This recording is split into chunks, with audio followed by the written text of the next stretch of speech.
The St. Michael Albertville High School Theater program today presents a new type of experience at STMA.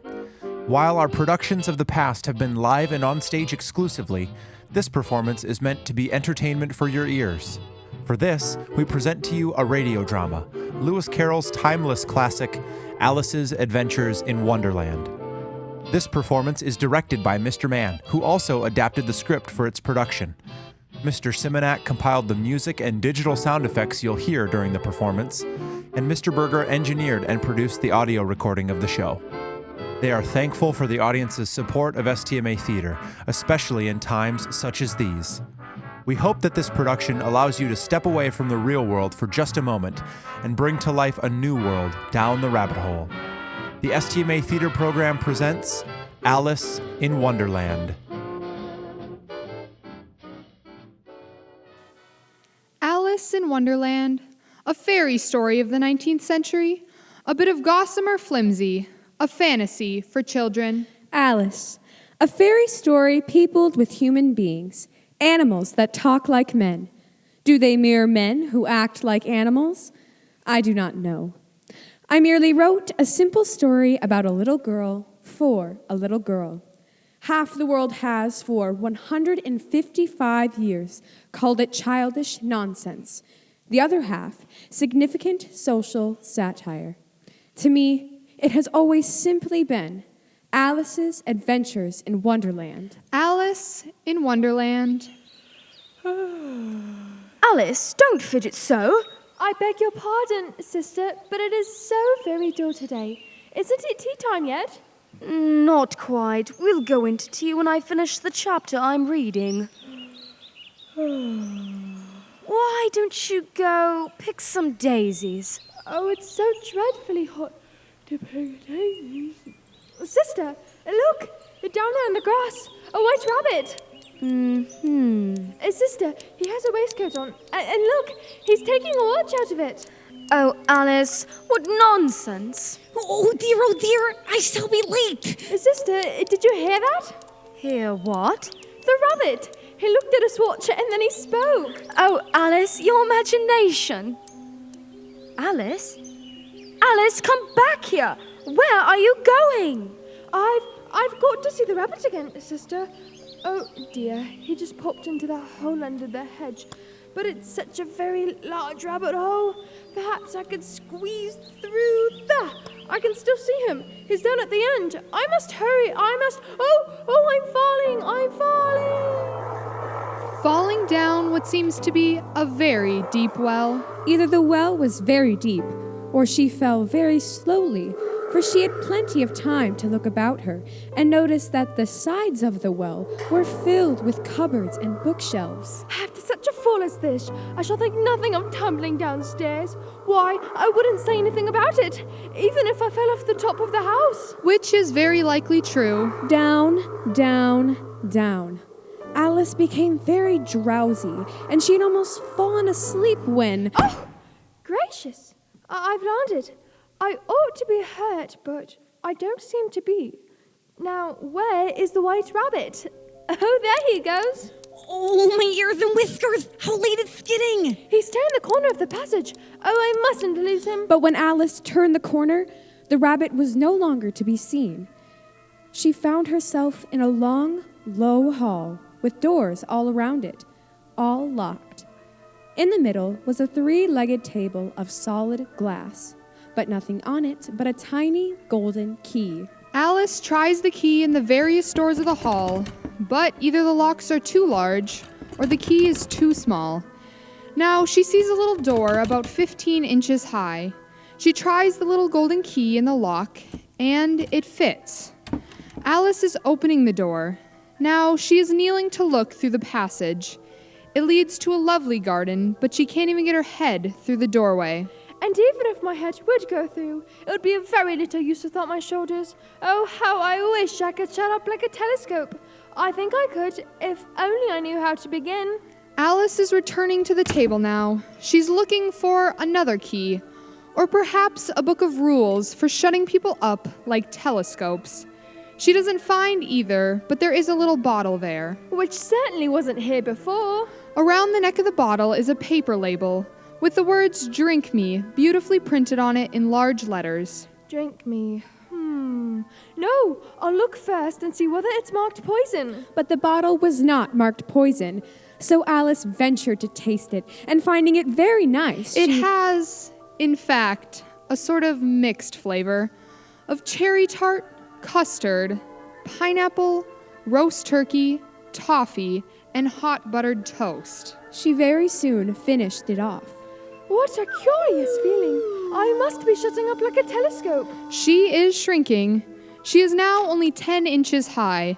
She's about the size to go through the door into the lovely garden now. She's a little nervous, though, afraid she might shrink too far. It might end, in my going out altogether, like a candle. I wonder what I should be like then. Fortunately, nothing more happened. But alas for poor Alice. She had left the little golden key on the table, and though she could see it quite plainly through the glass, she was now much too small to reach it. Soon, her eye fell on a little glass box that was lying under the table. She opened it and found in it a very small cake on which the words "Eat me" were beautifully marked in currants. Well, I'll eat it, and if it makes me grow larger, I can reach the key. And if it makes me grow smaller, I can creep under the door. So either way I'll get into the garden, and I don't care much which happens. Which way, which way? She's holding her hand on top of her head to feel which way she's growing. Curiouser and curiouser. She is so surprised, she quite forgets to speak good English. Now I'm opening out like the largest telescope that ever was. Goodbye, feet. Ouch! Her head strikes against the roof of the hall. She is now more than 9 feet high. She takes up the little golden key and hurries off to the garden door. Poor Alice! It was as much as she could do, lying down on one side to look into the garden with one eye. But to get through the little door was more hopeless than ever. She sat down and began to cry again. You ought to be ashamed of yourself. A great big girl like you. She might well say this. To go on crying in this way. Stop this moment, I tell you. But she went on just the same, shedding gallons of tears until there was a large puddle around her, about 4 inches deep and reaching halfway down the hall. After a time, she heard a little pattering of feet in the distance, and she hastily dried her eyes as the white rabbit returned, this time splendidly dressed, with a pair of white kid gloves in one hand and a large fan in the other. He came trotting along in a great hurry, muttering to himself as he came. Oh, the Duchess. Oh, won't she be savage if I've kept her waiting? If you please, sir. Oh, my ears and whiskers. Stop! You've dropped your gloves and your fan. Oh, my ears and whiskers. Oh. And the white rabbit was gone. Alice took up the fan and gloves, and as the hall was very hot, she started to fan herself. Gracious, I must be growing small again. I am. Now I'm only 2 feet high. I shall go out altogether. It must be the fan. Oh, that was a narrow escape. If I hadn't dropped that fan, it would have been the end of me. But now I'm small enough to get through the door. And Alice finds herself up to her chin in salt water, swimming around in the pool of tears she had wept when she was 9 feet high. Oh, I wish I hadn't cried so much. I shall be punished for it now, I suppose, by being drowned in my own tears. That will be a queer thing, to be sure. However, everything's queer today. Oh, what a fearful racket. It must at least be a walrus or a hippopotamus. Oh, no. I've forgotten how small I've grown. It's only a mouse, but it is bigger than I am. Oh, mouse, do you know the way out of this pool? I'm very tired of swimming about here. Oh, mouse. Perhaps it doesn't understand English. I dare say it's a French mouse come over with William the Conqueror. Oui, STMA Theater. First sentence in Alice's French book. Translation, where is my cat? The mouse doesn't like the reference in English or in French. Oh, I beg your pardon. I quite forgot you didn't like cats. Not like cats? Well, would you like cats if you were me? Well, perhaps not, but I do wish I could show you our cat, Dinah. She's such a capital one for catching mice. Oh, I beg your pardon. We won't talk about it anymore if you'd rather not. We, indeed, as if I would talk on such a subject. Our family always hated cats. Nasty, low, vulgar creatures. Don't let me ever hear the name again! I won't indeed. I promise. Well, very well. Then, let us go to the shore and I'll tell you my history, and you'll understand why it is that I hate cats. It was high time to go, for the pool was getting quite crowded with all the birds and animals that had fallen into it. There were a duck, a dodo, a lory, an eaglet, and several other curious creatures. Alice led the way, and the whole party swam ashore. They are indeed a queer-looking party as they assemble on the bank. The birds with draggled feathers, the animals with their fur clinging closely to them, and all dripping wet and cross and uncomfortable. The first question, of course, is how to get dry again, and an argument ensues, which the dodo, who seems to be a person of some authority, finally ends. Quiet! All of you! Quack. If you really want to get dry, then the best way is a caucus race. What is a caucus race? Why, the only way to explain it is to do it. And as you might like to try the thing yourself some winter's day, I will tell you how the dodo managed it. First, it is marked out a race course in sort of a circle, Though it said the exact shape didn't matter. And then everybody was placed along the course, here and there. There was no 1, 2, 3 and away, but they began running when they liked, and left off when they liked, so that it was not easy to know when the race was over. However, when they had been running half an hour or so, the dodo suddenly called out, "The race is over." But who has won? Just a minute. Let me think. Everybody has won, and all must have prizes. Prizes? But who's to give the prizes? Why? She, of course. Me? Yes, you. Alice had no idea what to do, and in despair, she put her hand in her pocket and pulled out a box of candy Lucky the salt water had not got into it. and handed them around as prizes. There was exactly one apiece all around. But she must have a prize herself, you know. Of course! What else have you got in your pocket, little girl? Only a thimble. Hand it over here. There. Thank you. We beg your acceptance of this, elegant thimble. And now, while we eat our prizes... I can't eat mine. It's a thimble. You're lucky. Oh! Mine's too big! Help!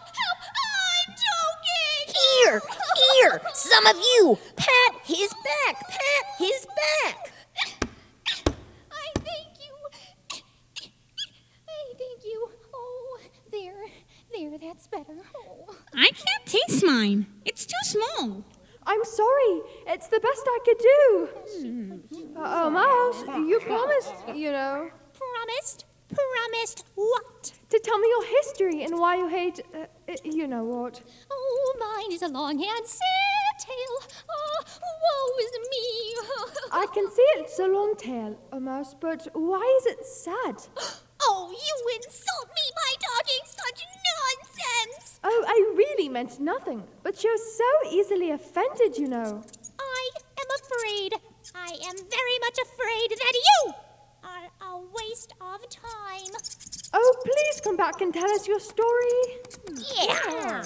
What a pity. He wouldn't stay. I wish our Dinah were here. She'd soon fetch it back. And who is Dinah? if I might venture to ask the question.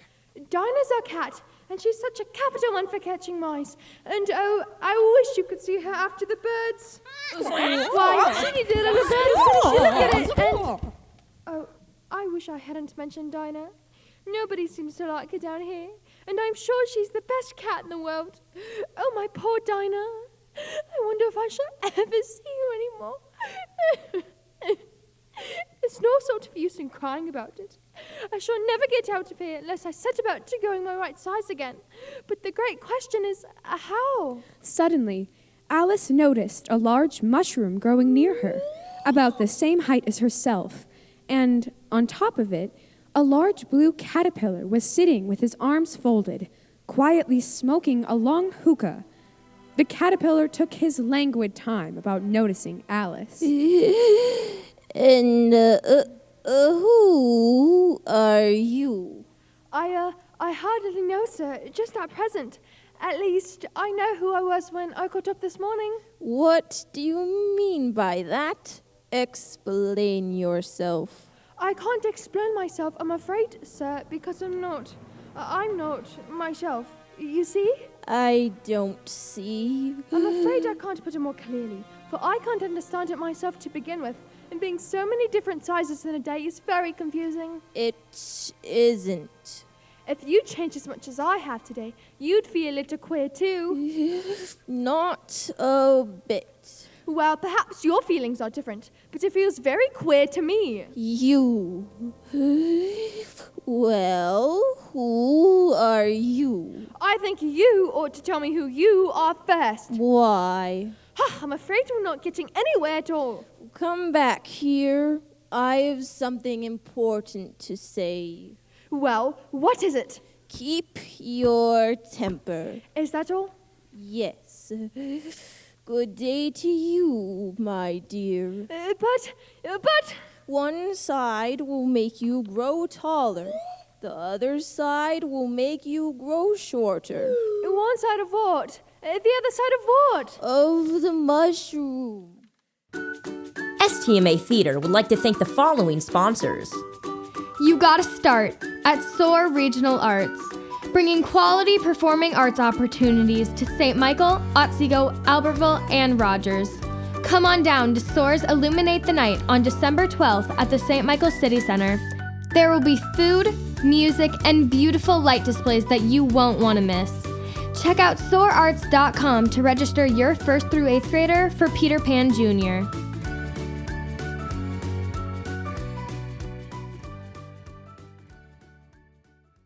Now, how can he tell which are the two sides of the mushroom when it's perfectly round? Oh!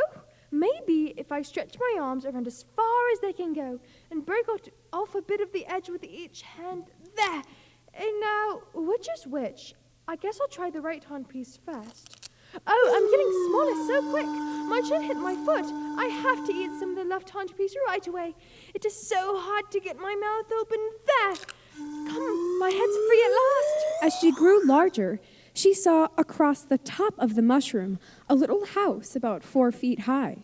I can never visit that lovely place if I go to my full size, so I'd better stop here. She is nibbling a little on the right-hand piece. Now, a quick nibble on the left-hand piece. She is now established at 9 inches. As she approached the house, a fish, dressed in a footman's livery, came running out of the woods and rapped loudly on the door. It was opened by another footman in livery, who was really a frog. Alice crept behind a bush to listen as the fish footman presented a great letter, nearly as large as himself. For the Duchess, an invitation from the Queen to play croquet. From the Queen, an invitation for the Duchess to play croquet. They both bowed and bonked their heads together. Alice laughed so much at this that she had to run back into the woods for fear of their hearing her. And when she peeped out, the fish footman was gone, and the frog footman was sitting on the ground near the door, staring stupidly up to the sky. Alice went up to the door and knocked. There's no sort of use in knocking, and that for 2 reasons. First, because I'm on the same side of the door as you are, and second, because they're making so much a noise inside that no one could possibly hear you.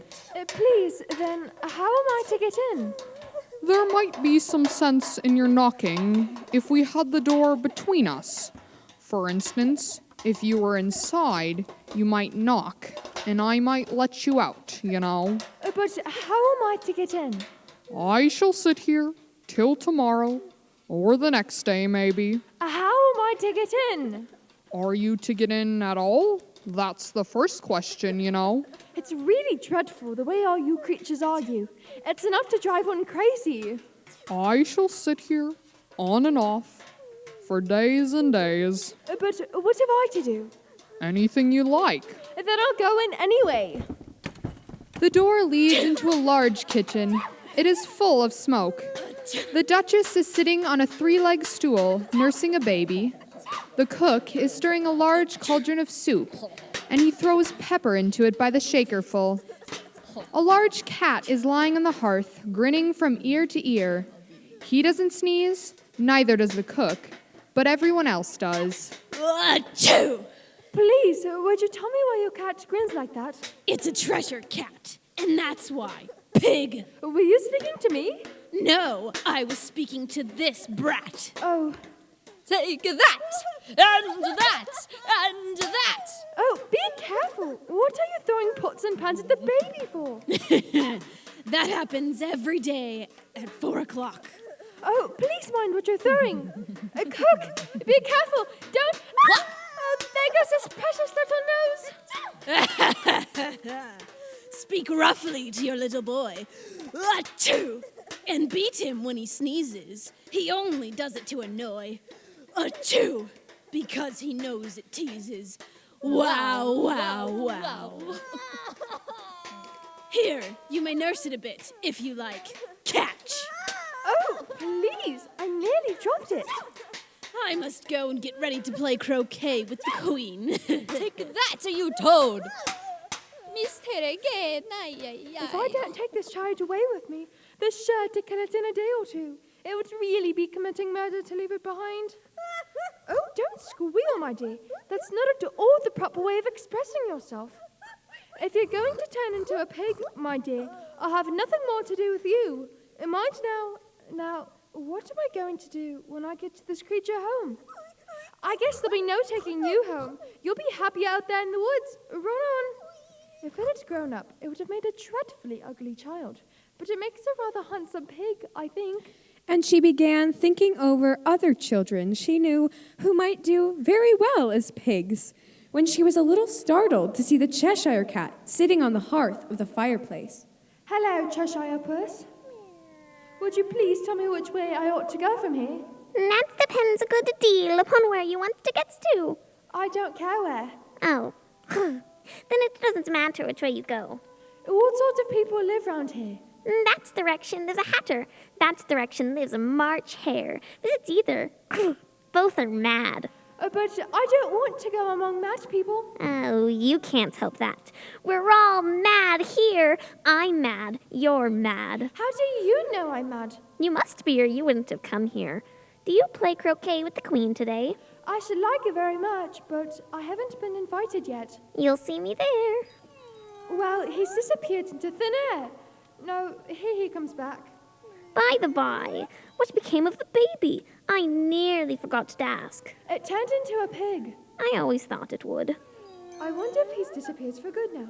Well, who shall I go to visit? I've seen hatters before, so I imagine the March Hare will be the most interesting. And since this is May, it won't be raving mad. At least, not so mad as it was in March. Did you say pig? Or fig? I said pig. All right. This time, it vanished quite slowly, beginning with the end of the tail and ending with the grin, which remained some time after the rest of it had gone. It is here where we will take a short intermission.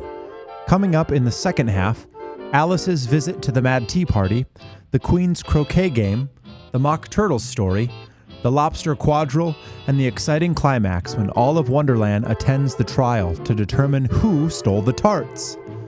The STMA Theater program's radio version of Alice in Wonderland has been adapted and directed by Mr. Mann.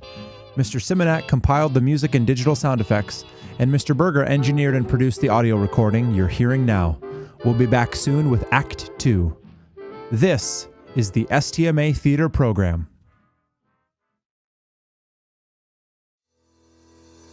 STMA Theater would like to thank the following sponsors. Derek Brandt with State Farm Insurance. More than just insurance, the real deal. A good neighbor to nights everywhere. Call State Farm Insurance agent Derek Brandt at 763-497-4940. That's 763-497-4940. Like a good neighbor, State Farm is there. Where does it hurt?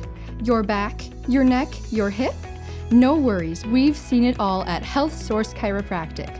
Healthsource delivers the highest caliber of chiropractic care, rehab, and wellness services. Healthsource personalizes every patient's treatment plans to fit their unique needs. Healthsource Chiropractic. Call 763-497-0777 to schedule an appointment today. Do you have all this money with no place for it to go? Call Community Development Bank today. That's Community Development Bank, and they'll keep you in shape with your financial needs. Relationships will last a while with the service that goes on for miles. Call 763-497-7777. Are you looking for a place to brighten up your smile? Want the best consultation and communication? Well, stop on by your local Albertville Ortho tonight and make your teeth bright and white. They've got braces and more, and retainers galore, advanced new wiring for your overbiting, accurate estimates, and reasonable fees. To make your life a breeze, call 763-497-2550 to schedule an appointment at Albertville Orthodontics. If you're looking for a place to make your day, Industrial Custom Products is just one call away. They've got world-class custom manufacturing for parts from plastic and flexible materials. Large enough to deliver, small enough to care. Call 612-781-2255 to get an industrial custom product today. Ace Hardware is the place for you if you need paint, tools, and storage too. They can help with all of your storage needs. Call Ace Hardware of Albertville at 763-487-4211. We put the pro and protein provider, a part of the team, have the highest esteem. J&B Group and No Name Steaks. Call 763-497-3913 or email jbhrst@jbgroup.com to get your meats today. We would like to thank Michael Konotek at Bell Bank Mortgage, proud partner of STMA Theater. Are you interested in purchasing or refinancing a home? Michael provides the competitive advantage needed in today's market. Mortgage rates are at an all-time low, so don't wait. Contact Michael Konotek at Bell Bank, MKNOTEK, at bell.bank. It's exciting, fun, and stress-free with Zachman for all your real estate needs. Need to look for a house or get one off your hands? Edina Realty can meet your demands. Call Dean Zachman at 763-497-1515 or email Dean Zachman at edinarealty.com to get your real estate experience. Is your toilet clogged and your sink backlogged? Is your house too hot or too cold? Well, look no further than B&D Plumbing. They got lots of services if you're wondering. Have peace of mind because we are inclined to mention their expert technicians. Have no fear, they will be there to answer any of your questions. B&D Plumbing. If you've ever wondered how women got here now, if you've ever wanted to make a change, no, you're not alone. You can find a home at Women of Today. Leave the world a better place. Put a smile on someone's face. Support the efforts of women across the world and join Women of Today. Does your neighbor's house look too good to be true? Call Supersiders to make your house all new too. The neighbors will be jealous when they see the team. They've been doing it since 1990. Call 763-497-5909 to get your Supersiders team. MG McGrath, the best customer service and quality. This construction company has the highest quantity of fabricated sheet metal, and that's all you need. MG McGrath. Complex design in just no time. From concept to completion, I see no reason not to call in today and take all your worries away. MG McGrath, born to build. Hanson Builders, homes designed for life. Lakeshore Preserve is your everyday getaway right here in St. Michael. Beautiful custom homes in a stunning community.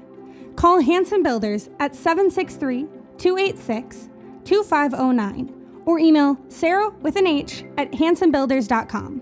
That's Sarah with an H at hansonbuilders.com. In these tricky times, have your health in line and go to Allina Health. Don't worry, if not personally, it can be virtually. Go to Allina Health. Enhanced precautions and virtual care options. Go to Allina Health. The STMA Theater program, under the direction of Mr. Mann, Mr. Simonak, and Mr. Berger, present the second act of Alice in Wonderland. It all started with Alice's curiosity about a white rabbit who hopped by as she and her sister sat by the bank of a stream. Oh dear, I shall be late. Before she knew it, Alice was falling down what seemed to be a deep well, at the bottom of which, among other curious creatures, she met a mouse. Mine is a long and sad tail. Woe is me. And a caterpillar. Keep your temper. Outside a little house in the middle of a wood, she encountered a frog dressed in the livery of a footman. I shall sit here, on and off, for days and days. And inside the little house, a sneezing baby, a cook, and a very ugly duchess. Speak roughly to your little boy and beat him when he sneezes. Achoo! She had rescued the sneezing baby from the fury of the cook, only to have the baby turn into a pig. And a moment later, a Cheshire Cat had faded into existence while lying on the hearth near her. That's direction there's a hatter. That's direction lives a March Hare. This is either both are mad. She had not gone much further before she came upon the house of the March Hare.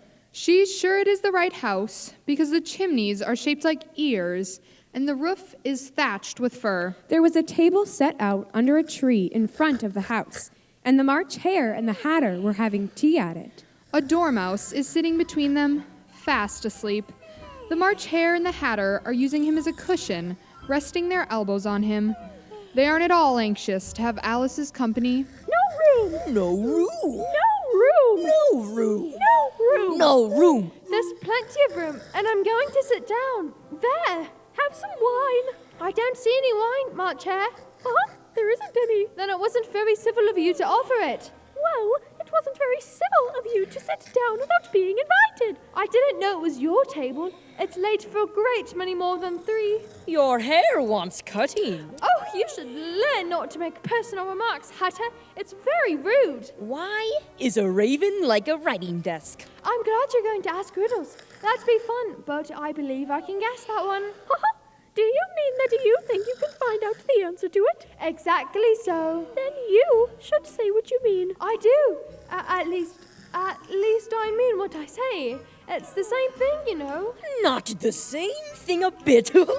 Why? You might just as well say that I see what I eat is the same thing as I eat what I see. You might just as well say that I like what I get is the same thing as I get what I like. You might as well say that I breathe when I sleep is the same thing as I sleep when I breathe. It is the same thing for you, Dormouse. Oh, I must answer that riddle before they forget it. Now, let me see. Why is a raven like a writing desk? A raven, writing desk, raven. What day of the month is it? The 4th. This watch is 2 days wrong. I told you butter when it suit the works. It was the very best butter. Yes, but some crumbs must have gotten in as well. You shouldn't have put it in with the bread knife. But it was the best butter. Let me dip it in the tea. It might wash the crumbs out. Oh, what a funny watch. It tells the day of the month and doesn't tell what o'clock it is. Why should it?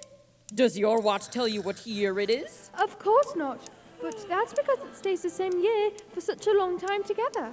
Which is just the case with mine. I don't quite understand you. The Dormouse is asleep again. Oh no, I heard everything you fellows said. Have you guessed the riddle yet? No, I give up. What's the answer?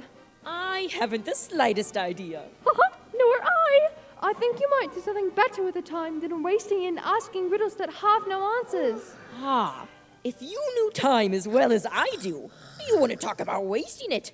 It's him. I don't know what you mean. Of course you don't. I dare say you never even spoke to time. Perhaps not, but I know I have to beat time when I learn music. Ah, that accounts for it. He won't stand beating, I know. He and I quarreled last March, just before the March Hare, went mad, you know. It was at the great concert given by the Queen of Hearts, and I had to sing. Twinkle, twinkle, little bat, how I wonder where you're at. You know the song, perhaps? I've heard something like it. It goes on, you know, in this way. Up above the world you fly, like a tea tray in the sky. Twinkle, twinkle, little bat. Twinkle, twinkle, twinkle, twinkle. Be quiet, dormouse. Ouch! Stop pinching me. Well, I'd hardly finished when the first verse, when the queen bawled out, "He's murdering the time! Off with his head!" How dreadfully savage. And ever since that, he won't do a thing I ask.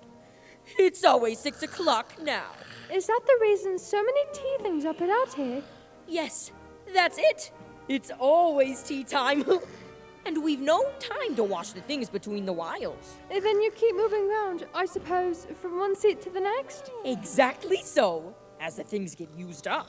But what happens when you come to the beginning again? Take some more tea. I've had nothing yet, so I can't take more. You mean you can't take less? And it's very easy to take more than nothing. Nobody asked your opinion.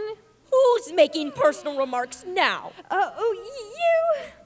I want a clean cup. Let's move up one place.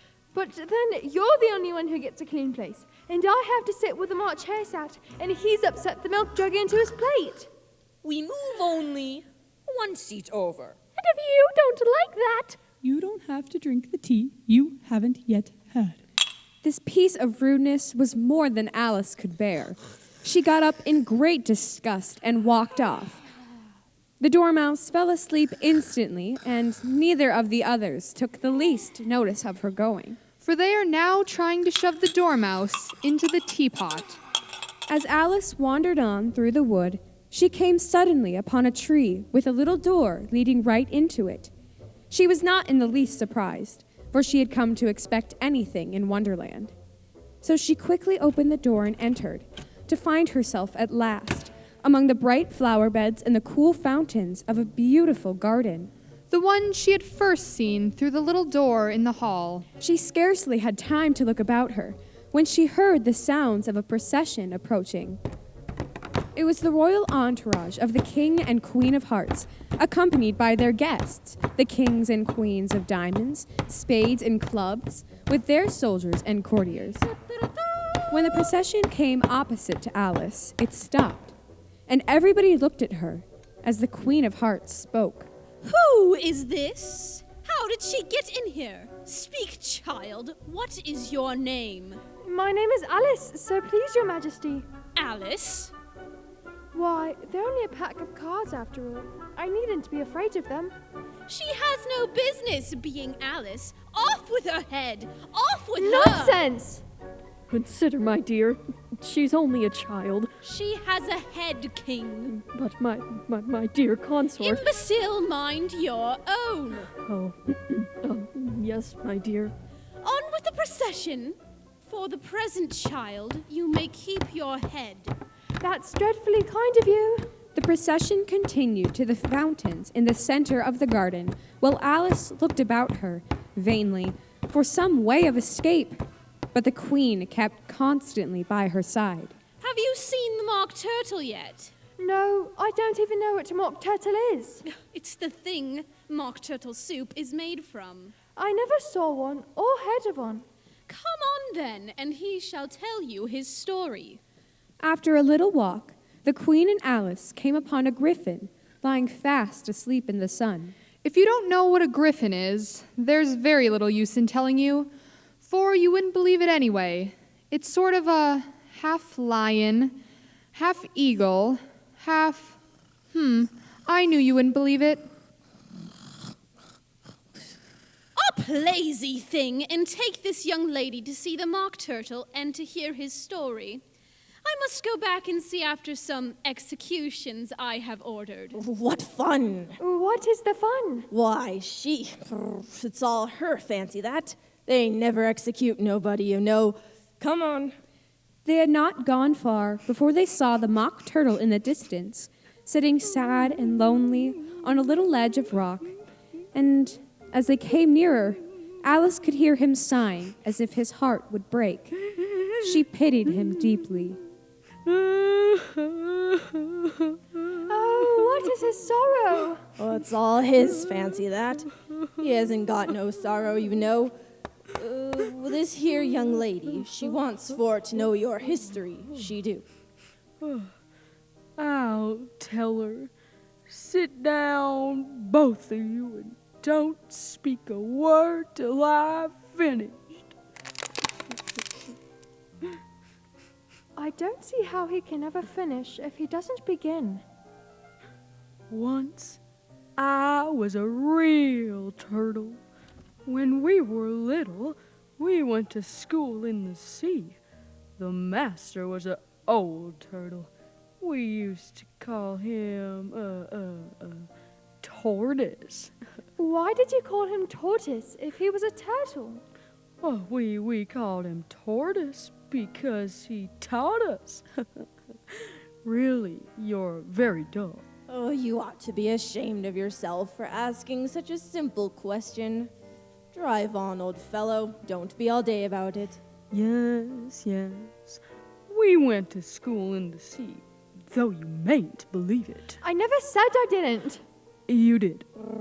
Hold your tongue, little girl. Yes, we had the best of educations. In fact, we went to school, every day. I've been to day school too. What did you study? Oh, reeling and writhing, of course, to begin with. And then the different branches of arithmetic, ambition, distraction, uglification, and derision. And what else had you to learn? Well, there was mystery, ancient and modern, with, seography, then drawing. The drawing master was an old conqueror that used to come, once a week. He taught us drawing and stretching and fainting in coils. And what was that like? Well, I can't show it to you myself. I'm too stiff. And the griffin, he never learned it. Hadn't time. I went to the classical master, though. He was an old crab, he was. I never went to him. He taught laughing and grief, they used to say. So he did. And how many hours a day did you do lessons? 10 hours the first day, 9 the next, and so on. What a curious plan. That's the reason they're called lessons, because they lessen from day to day. Then the 11th day must have been a holiday. Of course it was. And how did you manage on the 12th? That's enough about lessons. Tell her something about the games now. Huh? Oh, must I really? Yes, you must. Oh, all right. You may not have lived much under the sea. Oh, I haven't. And perhaps you were never introduced to a lobster. I once tasted it. Oh, no, never.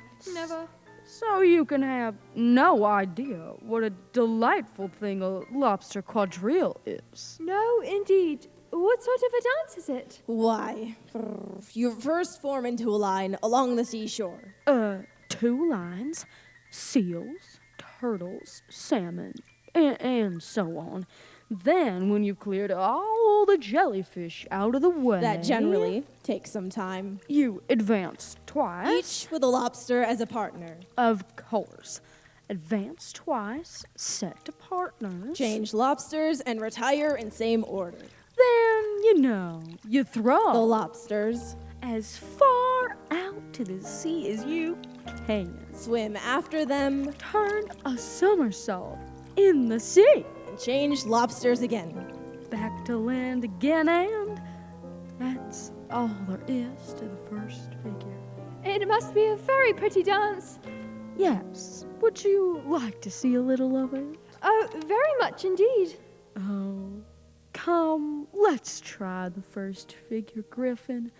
We can do it without the lobsters, Which shall sing?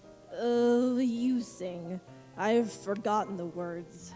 So they began solemnly dancing around and round Alice, every now and then treading on her toes when they passed too close, and waving their forepaws to mark the time, while the mock turtle sang. Will you walk a little faster, said a whiting to a snail. There's a porpoise close behind us, and he's treading on my tail.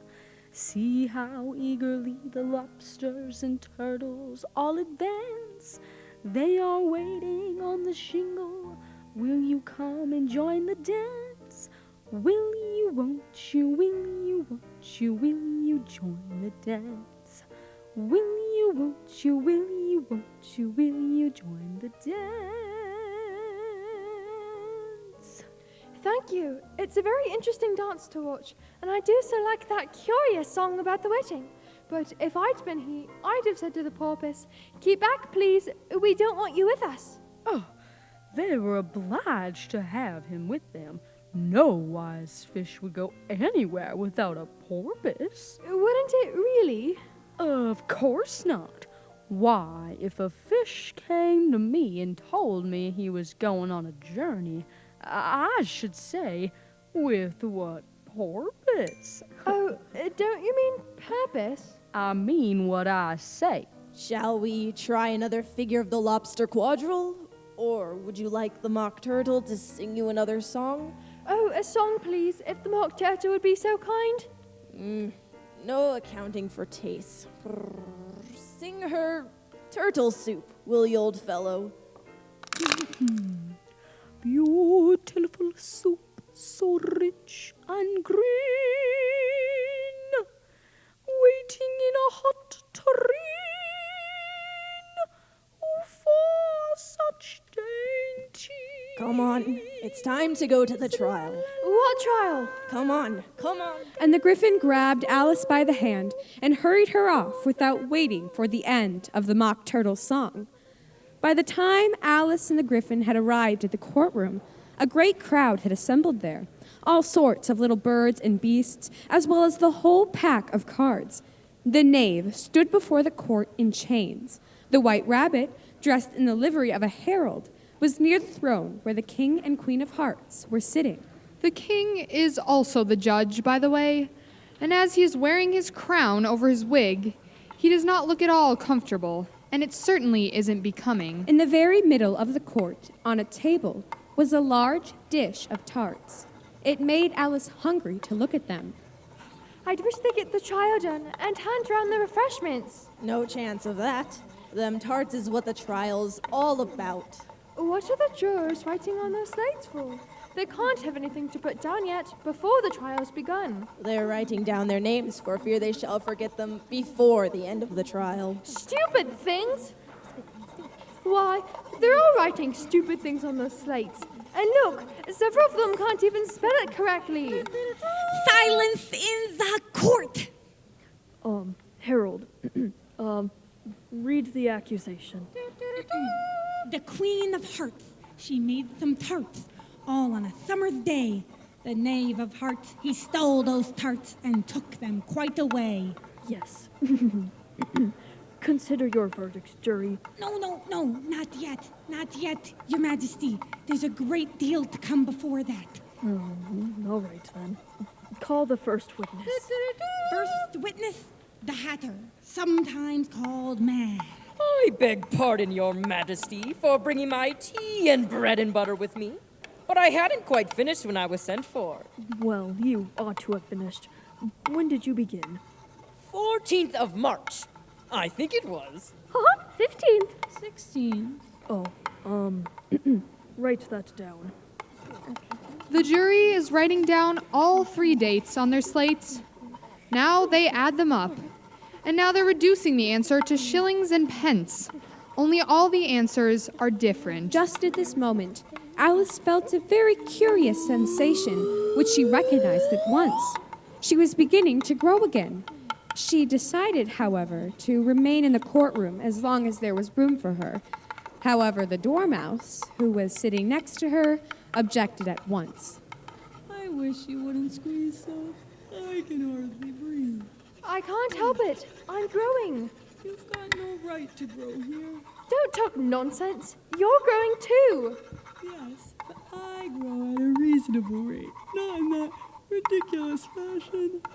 The Hatter is so nervous under the gaze of the Queen that he shakes himself out of both of his shoes. And in his confusion, he bites a large piece out of his teacup instead of his bread and butter. I'm a poor man, Your Majesty. You're a very poor speaker, so I may as well have you executed on the spot. I'd rather finish my tea. Oh, yes, your tea. In that case, you may go. Yes, Your Majesty. I'm going. And just take his head off outside. Oh, yes, his head. Call the next witness. Alice! What? Me? Yes, you. Well, what do you know about this business, eh? Nothing. Nothing whatever? Nothing whatever.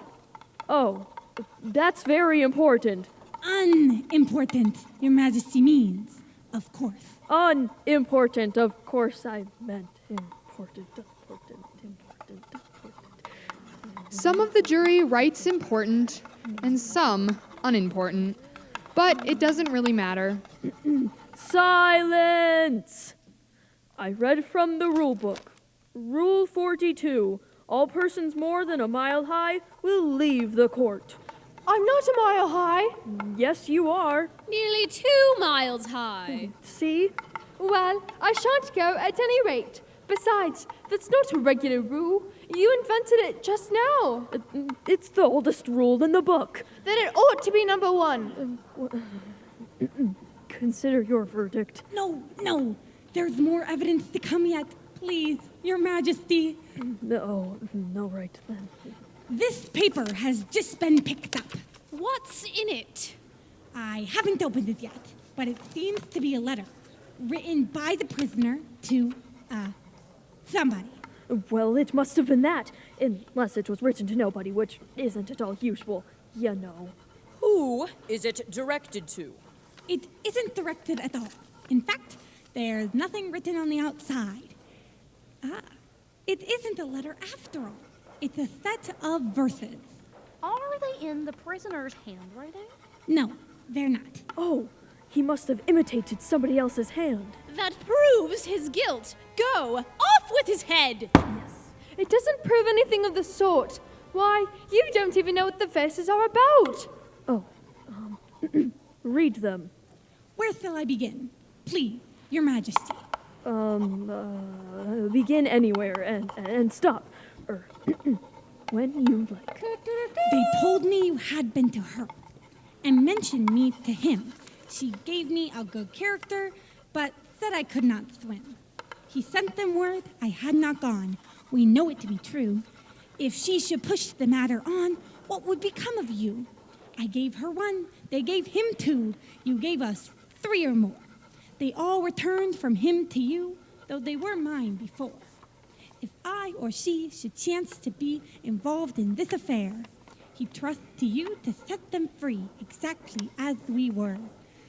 My notion was that you had been, before she had this fit, an obstacle that came between him, ourselves, and it. Don't let him know she likes them best, for this must ever be a secret kept from all the rest between yourself and me. Ha! I think that to be about enough, Your Majesty. Oh, that's the most important piece of evidence we've heard yet. So, now let the jury consider. I don't believe there's an atom of meaning in it. Oh. If there's no meaning in it, Alice, that saves a world of trouble, you know, as we needn't try to find any. And yet I don't know. I seem to find some meaning here. Said I could not swim. You can't swim, can you, Knave? Do I look like it? He certainly doesn't, being made entirely of cardboard. Well, all right so far. Now continue. We know it to be true. That's the jury, of course. If she should push the matter on, oh, that must be the Queen. What would become of you? Yes, what indeed? I gave her one, they gave him two. Why, that must be what he did with the tarts, you know. But it goes on. They all returned from him to you. Well, there they are. And so they are. The tarts are on the table. Nothing can be clearer than that, eh? No. Then again, before she had this fit, you never had fits, did you, my dear consort? Never! Off with anybody's head! Then the words don't fit you. That's a pun. Thank you. Well, let the jury consider their verdict. No, sentence first, verdict afterwards. Stuff and nonsense. The idea of having the sentence first. Hold your tongue. I won't. Off with her head! But nobody moves, for Alice, who is now her full size, and much too large for them to try to do anything about it, stands up, dumping the jury box and its occupants onto the courtroom floor. Who cares for you? You're nothing but a pack of cards. At this, the whole pack rose up into the air and came flying down upon her. She gave little screams, half of fright, half of anger, and tried to beat them off. Then she found herself lying on the bank, with her head in the lap of her sister, who was gently brushing away some dead leaves that had fluttered down from the trees upon her face. Wake up, Alice dear. Why, what a long sleep you've had. Sister, I've had such a curious dream, all about a white rabbit, and a mock turtle, and a mad hatter, and the Queen of Hearts, and a whole pack of cards. This concludes the STMA Theater Program's radio performance of Alice in Wonderland. Alice was voiced by Lindsay Williams. Mr. Mann adapted the script and directed the production. Mr. Simonak compiled the music and digital sound effects, and Mr. Berger engineered and produced the audio. We'd like to thank all who tuned in to experience this unique telling of a classic tale. Thank you for your unrelenting support for the fine arts at STMA High School. This is the STMA Theater Program. I'm Mackenzie Barth. And I'm Kelsey Frederick. And we invite you to fall down the rabbit hole on Sunday at noon with the St. Michael Albertville's Theater Program's production of Alice in Wonderland, a 1937 radio play on BOBFM. In the style of vintage radio drama, St. Michael Albertville Theater offers an immersive audio experience to transport you to a land of Mad Hatters and White Rabbits. This audio production of Alice in Wonderland will be exclusively featured on BOBFM and online at mybobcountry.com at noon on November 15th. Join St. Michael Albertville Theater and BOBFM for this radio theater experience as Alice takes us to Wonderland. Powered by BOBFM 105.5 in central Minnesota, 106.1 in the Twin Cities, and 107.5 in the South Metro and southern Minnesota. Playing country music from the 80s, Islands in the stream. the 90s, Check yes or no. I got friends in no place. and 2000s. It's 5 o'clock somewhere. Playing tons of the good stuff, not repeats. Streaming online at mybobcountry.com. Total Country Bob FM.